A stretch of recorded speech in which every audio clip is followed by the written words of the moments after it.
Bonjour et bienvenue dans la troisième partie de ce cours sur les raisons erronées de garder le silence. Aujourd'hui, nous allons aborder les 4 dernières objections que nous présentons au Seigneur pour ne pas aborder nos contemporains. Laissons toute la place à Daniel de Mester. Une autre raison pour ne pas témoigner est de se dire que ma manière de vivre ne glorifie pas le Seigneur. On raconte comment un officier d'Alexandre le Grand vivait dans le plus grand désordre. L'empereur avait appris ces choses et il interpella l'homme. « Comment t'appelles-tu » Le soldat répondit « Comme vous, sire, je m'appelle Alexandre. » « Eh bien, répondit l'empereur, change de conduite ou alors change de nom. » Nous portons le nom de chrétien et nous sommes appelés à marcher comme il a marché lui-même. La Bible dit « tel il est, tel nous sommes dans le monde ». Et il y a malheureusement dans nos églises quelques frères et sœurs dont le témoignage est détruit par un péché caché, une passion mauvaise, voire sordide. Ces gens-là sont de tristes ambassadeurs du royaume de Dieu. Ils le savent et cela les rend terriblement malheureux. Et lorsqu'une occasion de témoigner se présente, ils restent bien entendu silencieux. Un auteur inconnu a pu dire « Là où Dieu a son église, le diable a sa chapelle ». J'ai le souvenir d'un homme qui est venu parler avec moi à la fin d'un séminaire de formation sur l'évangélisation. Nous avions dressé la liste des raisons pour lesquelles nous ne parlons pas ou si peu du Seigneur, et nous venions d'avoir un bon moment de prière demandant le secours de Dieu. Alors, il m'a dit « Pasteur, la liste des raisons pour lesquelles les chrétiens ne parlent pas facilement de leur foi au Seigneur est incomplète. Il manque un point important et ça me concerne d'une manière personnelle. Ma marche avec le Seigneur n'est pas ce qu'elle devrait être et c'est ce qui m'empêche de parler. J'ai un problème avec l'alcool. Je n'ai jamais vraiment cessé de boire. Il y a des périodes où ça va bien, mais je replonge régulièrement. Et pourtant, j'aime le Seigneur, j'aimerais témoigner de ma foi. Mais quelque chose me dit qu'étant donné mes problèmes, il vaut mieux que je me taise. Alors je pose la question, comment en sortir ? La Bible raconte l'histoire de David qui n'hésita pas à éliminer un rival encombrant pour lui voler sa femme. Une sordide affaire d'adultère qui eut en son temps de graves conséquences. David ne sortait plus avec ses armées. Il était tombé malade, il avait perdu la joie de son salut et ce n'est certainement pas dans cette période de sa vie qu'il fut un instrument pour fortifier la confiance du peuple en Dieu.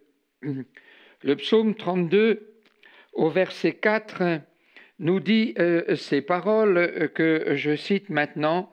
« Tant que je me suis tu, mes os se consumaient. Je gémissais toute la journée, car nuit et jour ta main s'appesantissait sur moi. Ma vigueur n'était plus que sécheresse comme celle de l'été. » David n'avait plus rien à dire. Son cœur était sec. Il était accusé par la voix de sa conscience. Et il y a dans le peuple chrétien des gens qui se taisent pour les mêmes raisons. David passa par un temps de profonde repentance. Il suffit de lire le psaume 51 à partir du verset 1er pour se rendre compte de la sincérité et de la profondeur de son remords. « Ô Dieu, dit David, aie pitié de moi dans ta bonté. Selon ta grande miséricorde, efface mes transgressions. Lave-moi complètement de mon iniquité. Purifie-moi de mon péché, car je reconnais mes transgressions et mon péché est constamment devant moi. J'ai péché contre toi seul et j'ai fait ce qui est mal à tes yeux, en sorte que tu seras juste dans ta sentence. La repentance véritable entraîne la restauration, car notre Dieu ne dédaigne pas un cœur brisé et contrit. David se remettra à parler du Seigneur. Le psaume 51, le verset 15, nous rappelle ces paroles. « J'enseignerai, dit David, j'enseignerai tes voies à ceux qui les transgressent, et les pécheurs reviendront à toi. » Si l'exemple de David est un avertissement pour ceux qui vivent dans le désordre, il véhicule cependant un puissant encouragement pour ceux qui vivent en décalage par rapport aux enseignements de l'Écriture, et ils en souffrent bien sûr. L'amour de Dieu et l'amour pour Dieu leur donnent la possibilité de se dégager des passions mauvaises, comme un oiseau se dégage, comme un oiseau s'échappe du filet de l'oiseleur. Maintenant, une autre excuse, la 8e, consiste à dire « je ne me sens pas capable de témoigner, je ne sais pas quoi dire, je ne sais pas parler ». Dans le livre de l'Exode, au chapitre 4, la Bible met l'accent sur l'appel de Moïse. Et Moïse dit à l'Éternel, « Ah Seigneur, je ne suis pas un homme et qui ait la parole facile. Ce n'est pas d'hier ni d'avant-hier, ni même depuis que tu parles à ton serviteur, car j'ai la bouche et la langue embarrassées. » Quand Dieu nous appelle à faire quelque chose, il nous donne aussi la capacité d'accomplir le travail demandé. Dieu donne ce qu'il ordonne. Moïse n'était pas un grand orateur, mais il avait été choisi par le Seigneur pour une mission spéciale. Et à ce titre, il pouvait compter sur l'aide dont bénéficie tout ambassadeur, l'aide du gouvernement qu'il représente et dont il est le porte-parole. « Va donc, dit le Seigneur à Moïse, je serai avec ta bouche et je t'enseignerai ce que tu auras à dire. » Les chrétiens sont donc les ambassadeurs du plus grand royaume qui ait jamais existé ici-bas, le royaume de Dieu. Un royaume qui possède de multiples ambassades et des ambassadeurs dans le monde entier. Et vous et moi, nous avons le privilège d'être de leur nombre. Et lorsque nous parlons du royaume ou des œuvres du roi, soyons pleins d'assurance. Le Saint-Esprit qui habite en nous se manifeste toujours. Il communique à celui qui parle une inspiration soudaine et qui étonne l'auditeur. Prenons l'exemple de Pierre. Dans le livre des Actes au chapitre 4, l'auteur biblique raconte comment Pierre a été amené à s'exprimer devant les chefs, les anciens, les scribes. Toute l'élite juive était présente et à vue humaine, l'ancien artisan pêcheur n'était pas du tout préparé à ce genre d'intervention. On pourrait se poser la question, où est-il donc allé puiser l'inspiration et l'audace nécessaires? Et le verset 8 de notre passage biblique nous donne la réponse. Pierre, rempli du Saint-Esprit, leur dit. Et en donnant aux siens leur feuille de route, Jésus n'a pas caché le fait qu'ils auraient à faire face à de grandes difficultés. Mais il les a rassurés en disant dans l'évangile de Luc au chapitre 12, quand on vous mènera devant les synagogues, les magistrats, les autorités, ne vous inquiétez pas de la manière dont vous vous défendrez ni de ce que vous direz, car le Saint-Esprit vous enseignera à l'heure même ce que vous aurez à dire.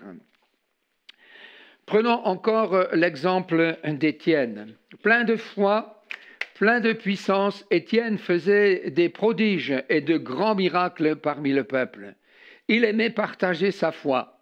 Il n'avait pas de capacité oratoire particulière, mais l'Esprit de Dieu reposait sur lui. Et ses paroles interpellaient l'auditoire. Quand ses détracteurs discutaient avec lui, la Bible rapporte qu'il ne pouvait résister à sa sagesse et à l'esprit par lequel il parlait. Sommé de s'expliquer devant les chefs religieux, Étienne se mit à parler sans qu'on lui ait laissé le temps de préparer son intervention, démontrant ainsi que c'est de l'abondance du cœur que la bouche parle. Sophocles, un poète grec, disait « Celui qui ne craint pas d'agir ne craint pas de parler ». N'oublions pas, comme le dit si bien ce texte de 2 Corinthiens 3, je cite le verset 5, « Ce n'est pas à dire que nous soyons par nous-mêmes capables de concevoir quelque chose comme venant de nous-mêmes. Notre capacité, au contraire, vient de Dieu. Il nous a rendus capables d'être ministres d'une nouvelle alliance, non de la lettre, mais de l'esprit. Car la lettre tue, mais l'esprit vivifie. » J'en arrive à une 9e excuse qui consiste à dire « Dieu est souverain ». Je me souviens d'une conversation avec une personne, membre d'une communauté chrétienne. Elle avait une réelle passion pour les âmes. Elle brûlait du désir de partager la bonne nouvelle avec les gens du dehors.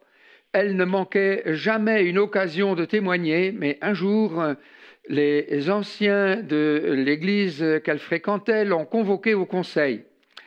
Elle a été invitée à cesser le colportage, faute de quoi elle serait exclue de la communauté. Waouh!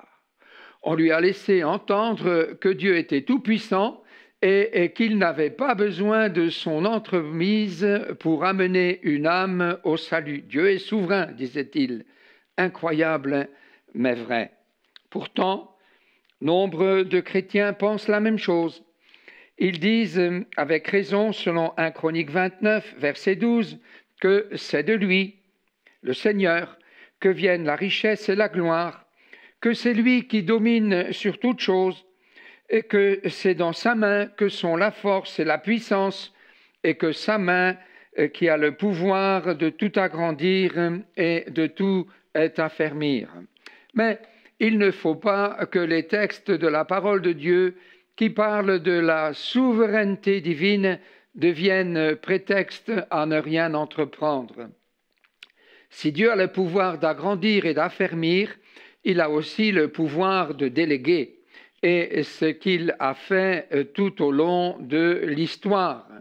Dieu était puissant pour secourir son peuple en Égypte, mais il a équipé, il a utilisé Moïse pour faire sortir le peuple du pays de l'esclavage. Et j'appelle ça de la délégation de pouvoir. De même, dans sa souveraineté, Dieu a jugé bon d'utiliser Gédéon, Samson, David, Samuel et bien d'autres encore. L'auteur du livre des Hébreux nous dit qu'ils ont vaincu des royaumes, ils ont exercé la justice, ils ont éteint la puissance du feu, ils ont fermé la gueule des lions, ils ont mis en fuite des armées étrangères. J'appelle ça de la délégation de pouvoir. Les vrais, nous sommes ouvriers avec Dieu. Il est l'architecte, il est le constructeur, mais est-ce de l'orgueil que de prétendre que nous sommes les petits manœuvres qu'il veut bien, dans sa grâce, utiliser pour la construction de l'édifice? Le Seigneur est comme le propriétaire d'un champ qui utilise des défricheurs, des laboureurs, des semeurs, des moissonneurs, des ouvriers dont le nombre doit grandir. La moisson est grande, disait Jésus, mais il y a peu d'ouvriers. Priez donc le maître de la moisson d'envoyer des ouvriers dans la moisson. Matthieu 9, verset 37. Et il est évident que nous n'avons jamais converti qui que ce soit. Toute conversion est le résultat du travail de l'Esprit Saint. Mais dans sa bonté, Dieu nous fait participer à ce travail. Et souvenons-nous que l'annonce de l'Évangile n'a pas été confiée aux anges, mais à l'Église, c'est-à-dire à vous et à moi. À propos du jardinage, la Bible nous dit ces paroles, je cite Proverbe 24, « Je suis passé près du champ d'un paresseux et près de la vigne d'un homme dépourvu de sens. Et voici, les épines y croissaient partout et les ronces en couvraient la face. » Vous serez d'accord avec moi, nous ne sommes pas capables de faire briller le soleil ni de faire tomber la pluie. Nous ne sommes pas capables non plus de faire germer les graines qui sont enfouies dans la terre. Mais ce constat d'impuissance, doit-il nous amener à négliger le jardinage? Non, bien sûr. Quelqu'un disait avec humour que pendant des années, il avait laissé à Dieu le soin de s'occuper de son jardin tout seul. Mais, disait-il, dans ces années, je n'ai pas récolté grand-chose. Par contre, lorsque cet homme s'est décidé à jardiner, les choses ont beaucoup changé. La terre a donné des légumes et des fruits en quantité. Cela n'a pas remis en cause la souveraineté de Dieu. Et l'homme de mon histoire pouvait remercier le Seigneur pour la beauté de son jardin. C'est bien lui notre Dieu qui fait germer les plantes. C'est bien lui notre Dieu qui fait briller le soleil. C'est bien lui notre Dieu qui fait tomber la pluie, ce qui ne nous dispense en rien de travailler. Il faut, disait Paul au jeune Timothée, dans sa deuxième lettre, chapitre 2, verset 6, « Il faut que le laboureur travaille avant de recueillir les fruits. » Et l'apôtre ajoute, « Comprends ce que je dis, car le Seigneur te donnera de l'intelligence en toutes choses. »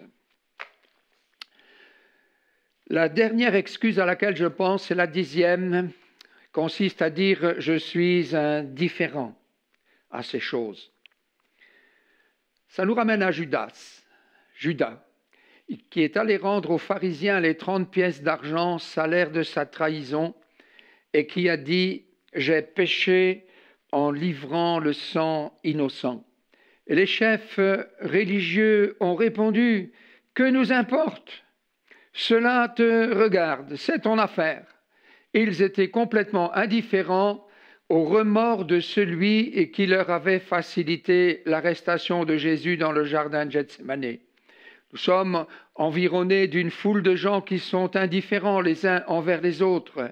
Mais l'Église, corps de Christ, est une micro-société avec des valeurs différentes. Si un membre souffre, dit la Bible, tous les membres souffrent avec lui. Voilà pour les relations fraternelles à l'intérieur de l'Église, mais notre compassion ne saurait se limiter à nos frères et sœurs dans la foi.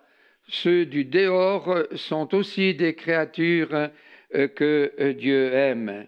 Il est dit de Jésus, voyant la foule, il fut ému de compassion pour elle parce qu'elle était languissante et abattue comme des brebis qui n'ont pas de berger. Matthieu 9, verset 36. Il est donc indispensable de chasser l'indifférence. Martin Luther King a dit ces paroles, « Ce qui m'effraie, ce n'est pas l'oppression des méchants, mais c'est l'indifférence des bons. » Lorsque la femme cananéenne s'est approchée de Jésus pour obtenir la délivrance de sa fille tourmentée, les disciples, complètement indifférents par rapport aux besoins de cette femme étrangère, ont dit au Seigneur, « Ô Seigneur, renvoie-la, elle crie derrière nous. » Et nous connaissons la fin de l'histoire. Jésus n'a pas renvoyé cette femme en détresse. Il est intervenu au contraire, et sa fille a été délivrée au grand étonnement des disciples et qui n'étaient pas disposés à lui venir en aide. Ils étaient indifférents à la détresse de cette femme.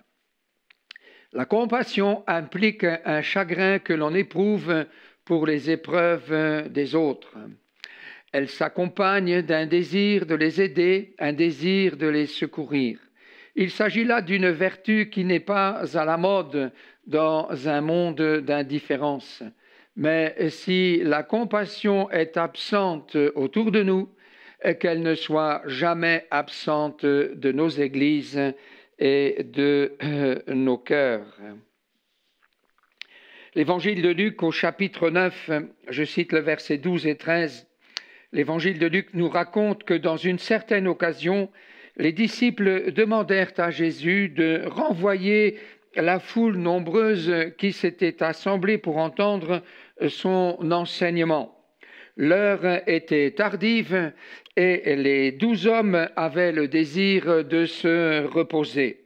Voilà ce qu'ils diront à Jésus. « Maître, renvoie la foule afin qu'elle aille dans les villages et dans les campagnes des environs pour se loger et pour trouver des vivres, car nous sommes ici dans un lieu désert. » Et Jésus leur dira, « Donnez-leur vous-même à manger. » En première analyse, nous pourrions penser qu'il se souciait du bien-être des gens, mais en fait, il désirait surtout avoir un peu de tranquillité.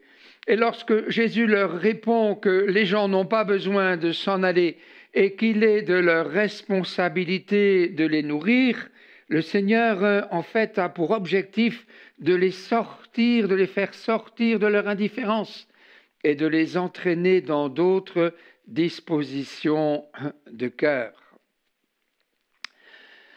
Alors nous venons de dresser la liste de nos blocages et nous venons de passer en revue les raisons qui nous amènent à rester silencieux.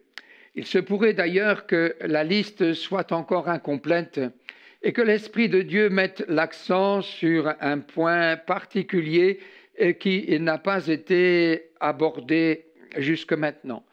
Laissons-le sonder notre cœur.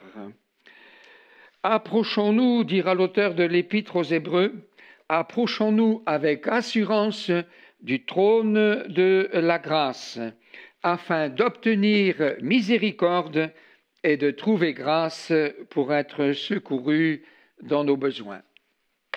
Les premiers chrétiens avaient besoin d'assurance pour parler de la résurrection du Seigneur.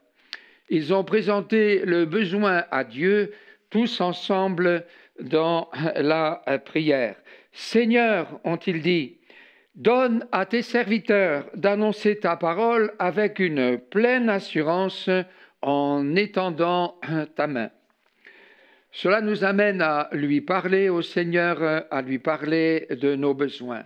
Est-ce un besoin d'audace? Ai-je besoin de plus de compassion pour les gens? Ai-je besoin de sortir de ma coquille d'indifférence? Faut-il que je mette de l'ordre dans mes priorités? Suis-je en déficit dans le domaine de la sagesse? Ai-je besoin de plus d'assurance pour parler aux amis? Suis-je aveuglé sur la misère de l'entourage? Ai-je besoin de discernement, d'autre chose encore? Je pense à ce texte de l'épître de Paul aux Philippiens, le chapitre 4, le verset 6, nous dit ces paroles: « En toutes choses, faites connaître à Dieu vos besoins, avec des prières, des supplications, des actions de grâce aussi, et la paix de Dieu qui surpasse toute intelligence gardera vos cœurs et vos pensées en Jésus-Christ. » Le remède que la Bible propose aux ambassadeurs silencieux et timorés ne consiste pas à les envoyer suivre un stage de perfectionnement à tel ou tel endroit. Il y a beaucoup mieux, beaucoup mieux. Le remède consiste dans une visitation de l'Esprit Saint.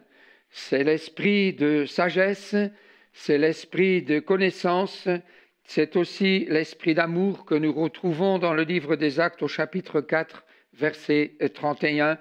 Quand ils eurent prié, dit le texte, le lieu où ils étaient assemblés trembla, ils furent tous remplis du Saint-Esprit et ils annonçaient la parole de Dieu avec assurance. Aujourd'hui, Nous n'avons pas à attendre que le lieu de prière se mette à trembler pour être rempli du Saint-Esprit. Dieu nous visite également sans faire trembler les murs. Nous espérons que l'approfondissement de ces 10 raisons du silence va nous aider à prendre la victoire sur tous les faux raisonnements et excuses qui nous empêchent de répandre l'Évangile. Soyons encouragés, osons, semons et réjouissons-nous. À très bientôt pour un nouveau thème et soyez bénis.